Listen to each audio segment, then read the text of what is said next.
ओम नमः शिवाय शिव जी सदा सहाय। ओम नमः शिवाय गुरु जी सदा सहाय। जय गुरु जी संगत जी। गुरु जी के चरणों में कोटि कोटि नमन प्रणाम वंदन और आप सभी संगत जी के चरणों में भी कोटि कोटि नमन प्रणाम वंदन। संगत जी, हम सुन रहे हैं शिव महापुराण कथा और आज की कथा कुछ इस प्रकार है। आज की कथा में हम 2 अध्यायों की कथा का श्रवण करेंगे, जिसमें पहला अध्याय हम श्रवण करेंगे अर्धनारीश्वर की कथा के रूप में। किस प्रकार भगवान शिव अर्धनारीश्वर रूप में प्रकट हुए और किस प्रकार उन्होंने ब्रह्मा को सृष्टि रचने के लिए प्रेरित किया। और संगत जी, दूसरे अध्याय में हम जानेंगे समुद्र मंथन की कथा। तो चलिए स्टार्ट करते हैं। सृष्टि के प्रारंभ में जब ब्रह्मा जी द्वारा रची गई मानसिक सृष्टि विस्तार ना पा सकी, तब ब्रह्मा जी को बहुत दुख हुआ। उसी समय आकाशवाणी हुई, ब्रह्मन अब मैथिली सृष्टि करो। आकाशवाणी सुनकर ब्रह्मा जी ने मैथिली सृष्टि रचने का निश्चय तो कर लिया, किंतु उस समय तक नारियों की उत्पत्ति न होने के कारण वे अपने निश्चय में सफल नहीं हो सके।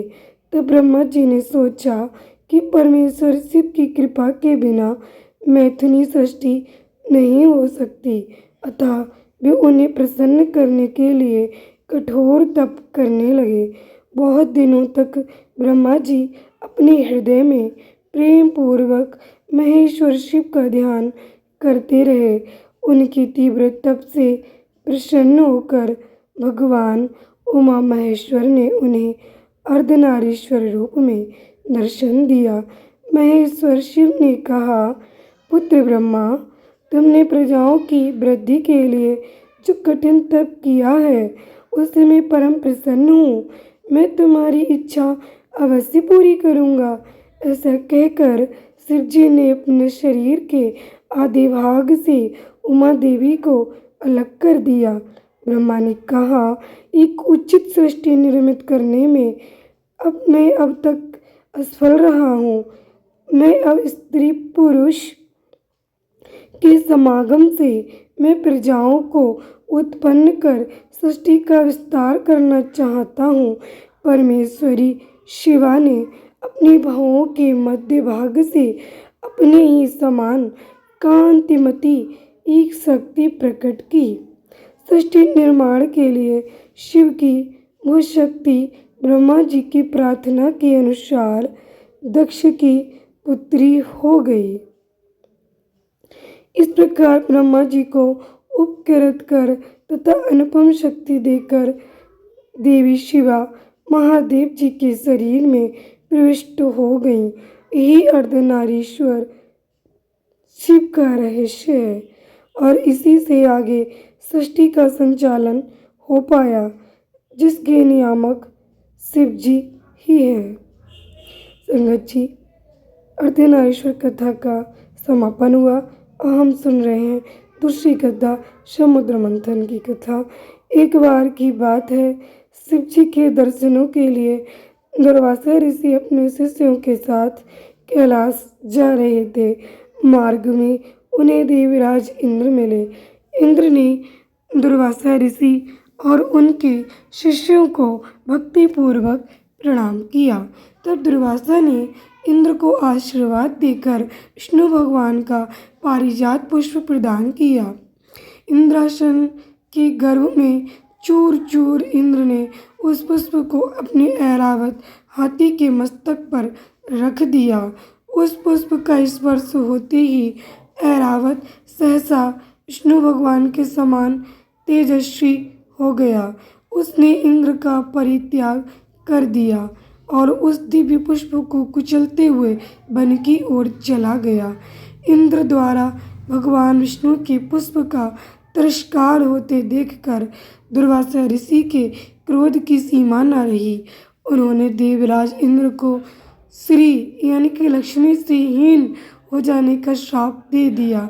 दुर्वासा मुनि के श्राप के फलस्वरूप लक्ष्मी उसी क्षण स्वर्गलोक को छोड़कर अदृश्य हो गईं। लक्ष्मी के चले जाने से इंद्र आदि देवता निर्बल और श्रीहीन हो गए। उनका वैभव लुप्त हो गया। इंद्र को बलहीन जानकर दैत्यों ने स्वर्ग पर आक्रमण कर दिया और देवगण को पराजित करके स्वर्ग के राज्य पर अपने परचम को फहरा दिया। तब इंद्र, देवगुरु बृहस्पति और अन्य देवताओं के साथ ब्रह्मा जी की सभा में उपस्थित हुए। तब ब्रह्मा जी बोले, देवेंद्र, भगवान विष्णु के भोग रूपी पुष्प का अपमान करने के कारण रुष्ट होकर भगवती लक्ष्मी तुम्हारे पास से चली गई हैं।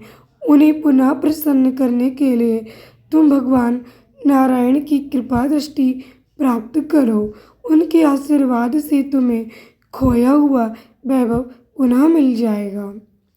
इस प्रकार ब्रह्मा जी ने इंद्र को आश्वस्त किया और उन्हें लेकर भगवान विष्णु की शरण में पहुँचे। वहाँ पर ब्रह्म भगवान विष्णु भगवती लक्ष्मी के साथ विराजमान थे। देवगण भगवान विष्णु की स्तुति करते हुए बोले, भगवान, आपके श्री चरणों में हमारा बारंबार प्रणाम। भगवान, हम सब जिस उद्देश्य से आपकी शरण में आए हैं, कृपा करके आप उसे पूरा कीजिए। दुर्वासा ऋषि के शाप के कारण माता लक्ष्मी हमसे रूठ गई हैं और दैत्यों ने हमें पराजित कर स्वर्ग पर अधिकार कर लिया है। अब हम आपकी शरण में हैं, हमारी रक्षा कीजिए। भगवान विष्णु त्रिकालदर्शी हैं। वे पल भर में ही देवताओं के मन की बात जान गए। तब वे देवगण से बोले, देवगण, मेरी बात ध्यानपूर्वक सुने, क्योंकि केवल यही तुम्हारे कल्याण का उपाय है। दैत्यों पर इस समय काल की विशेष कृपा है, इसलिए जब तक तुम्हारे उत्कर्ष और दैत्य के पतन का समय नहीं आता, तब तक तुम उनसे संधि कर लो। क्षीर सागर के गर्भ में अनेक दिव्य पदार्थों के साथ साथ अमृत भी छिपा है। उसे पीने वाले के सामने मृत्यु भी पराजित हो जाती है। इसके लिए तुम्हें समुद्र मंथन करना होगा। ये कार्य अत्यंत दुष्कर है, अतः इस कार्य में दैत्यों से सहायता लो।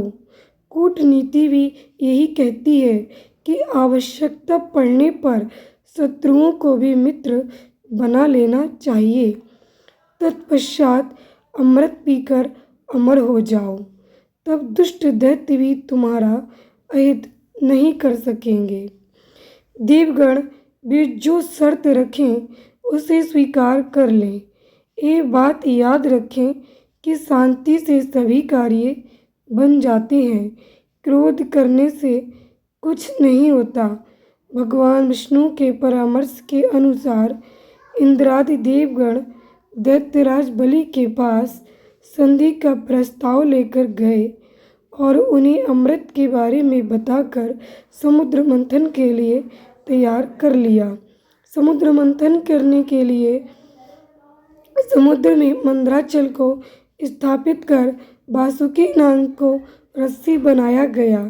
तत्पश्चात दोनों पक्ष अमृत प्राप्ति के लिए समुद्र मंथन करने लगे। अमृत पाने की इच्छा से सभी बड़े जोश और वेग से मंथन कर रहे थे।